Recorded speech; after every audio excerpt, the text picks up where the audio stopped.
All right, thank you once again for joining us today at Eastern News 24.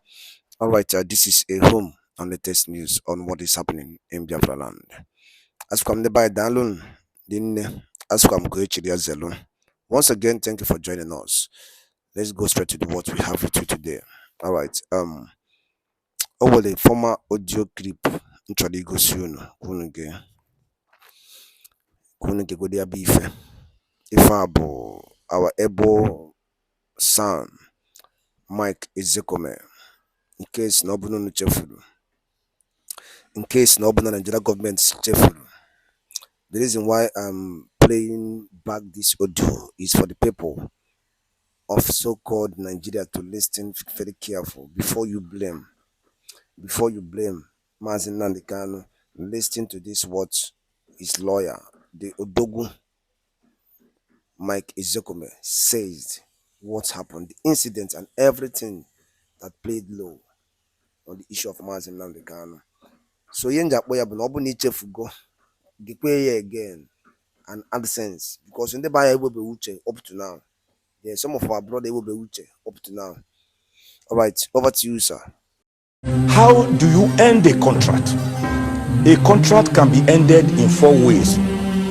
1, by performance.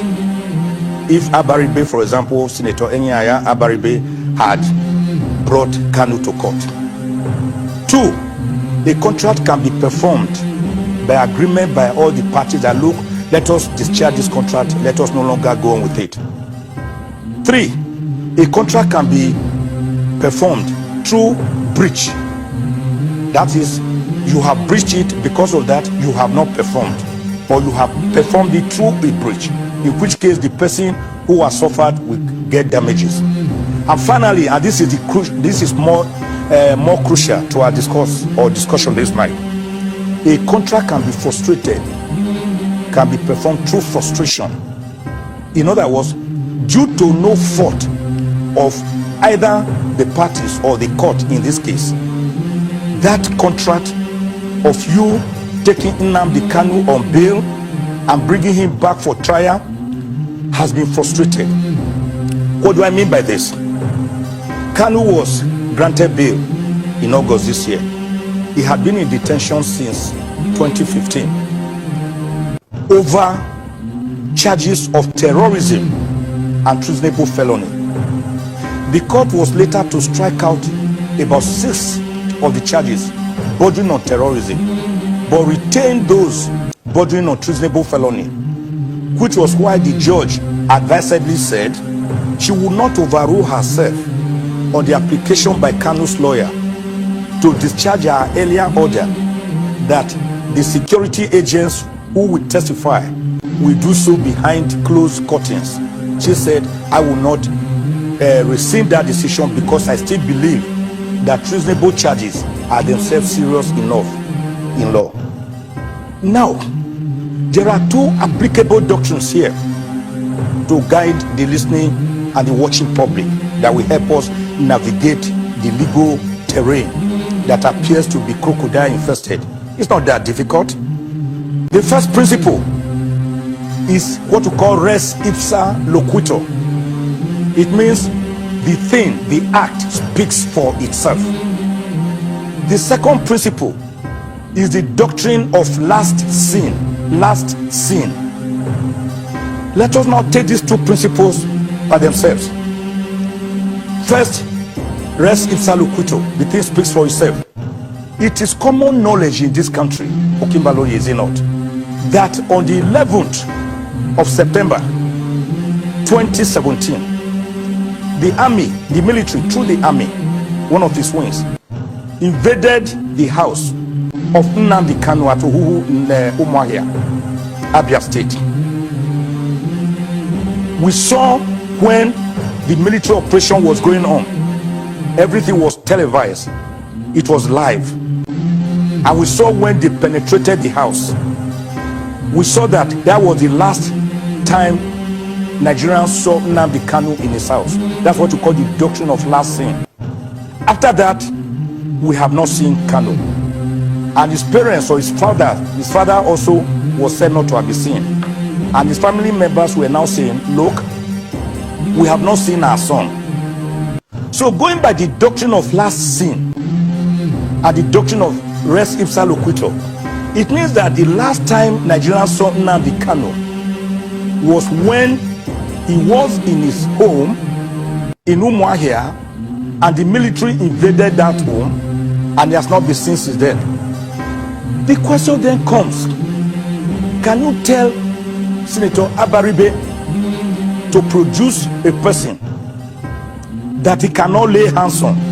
God forbid, let us assume Nnamdi Kanu was kidnapped and is in kidnappers' den. Can you call Abaribe and say you must produce Nnamdi Kanu, even though we are aware he's in the kidnappers' den? That is where section 177 of the Administration of Criminal Justice Act comes into play. This section says a shorty can go back to court and apply and say, hello sir, discharge me from my shortyship obligation. I can no longer carry this load. It is too heavy on me. I can no longer see the person that I stood shorty for, because that person, after the invasion of his home, I have not seen him. I cannot lay my hands on him. Abaribe in law will be entitled to ask the court for such prayers. All right, Senior Advocate of Nigeria, where do you see this case going now? This case is just starting. The prayer of the senator, relieve me of this burden of being a surety. We will close the conversation, but tell us, where do you see this going, and how do you think it could be resolved?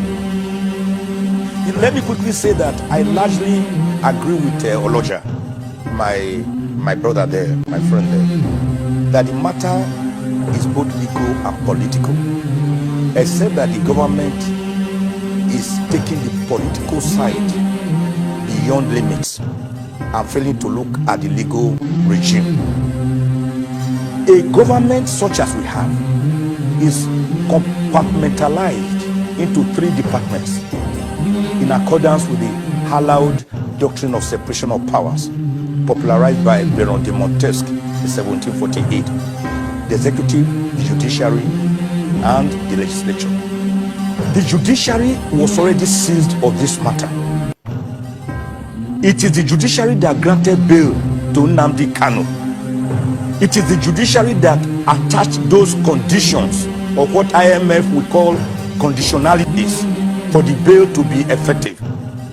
Now, assuming that Nnamdi Kanu has breached every single material particular of those bails, what is the answer? The answer is again through the judicial process. And the federal government has already done the right thing through its lawyers that filed a motion before the same judge, the same Justice Bintanyako, to say, my lord, Nnamdi Kanu has breached these bail conditions. Right. He has spoken to more than 10 people. He has held rallies. He has granted interviews, which you said he should not do. All right, Senator. Therefore, we want this bail revoked. The federal government should have waited for that legal. All right. Akwai no for doguku. Ema na ife njigo si this audio clip bo.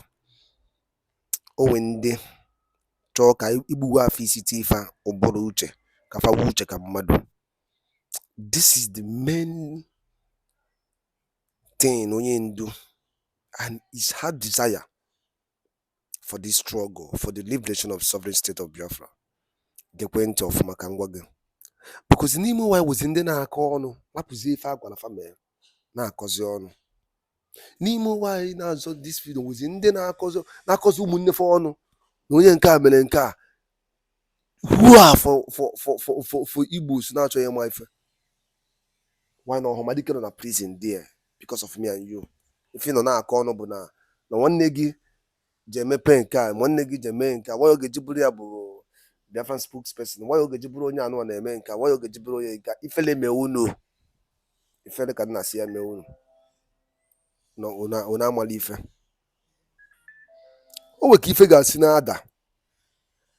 O we ka ife ga-asi na-eme, ajụba ajụjụ, ajụbazi ogin na-emezi. The primary aim of Onyendo is to exist from Nigeria, and that is what Smart Simon Ekpa is doing. no compromise. The primary, no matter Mazi Nnamdi Kanu okay, on February 25th, I to get election, how far? Oh, but that now we can never vote again. The same people, naturally equal money when they was him. They are not stopping anybody to cast their vote. But Keyebo primary aim of Onyendu is to civil disobedience, to make sure everybody sits at home on the day of the election, and to make it the same primary aim of Onyendu. BSI on Eba, the Odogu PM, push the same primary, because the primary point is to exist from Nigeria. That is the main primary point. Understand? And that is the main thing my Simon Ekpaneme. Still, Anako, no matter Anako, if you na anapụrụ gị ife agwa bịa chịa anyị bịa blidie nyegoro anyị ọda ka anyị mee obe. Ife nji ekwu ife a bụ na sọbụ ndị be anyị kwesịrị ịgba ife achọghị ịgba ife, and ọ ya abụ ife alụ na mmadụ lapụrụ ewu n'ọbụrụ ya amụọ is a very big sin ka ọnwụ na okenye mmacha ife dị mma oye eme onye eme ya anụ ka ọ bụ okenye mmacha eziokwu oye ekwu onye ekwu ya. Good name with differences, why can't you keep quiet and pursue that primary aim? Remember that primary aim of Mazi Nnamdi Kanu. Then allow him to come out and decide first. So ndị be anyị ebe ife na-ewute m, ebe ife na-ewute m, ike ji m ohere a na-asị free Mazi Nnamdi Kanu. Onye ọbụla mebe this free Mazi Nnamdi Kanu and exist from Nigeria. That is the two primary things they go now. I kwesịrị na-eme. Karapụgodi na ike ụwa anyị ọnụ. Chinede that energy iji kowo go ọnụ to free Mazi Nnamdi Kanu and free Biafra for now. Always nke onye na-emetụrụ onye ọbụla na-eme n'ụdị nke ya, because all of us are not the same. Onye ọbụla with the role they play. The same thing like a movie. A guy saw Osofia will only play na music na movie industry. The same thing to Pete, the same thing to other movie actors. Emma Makia. Onye ọbụla is, but in everything they are trying to pass the information.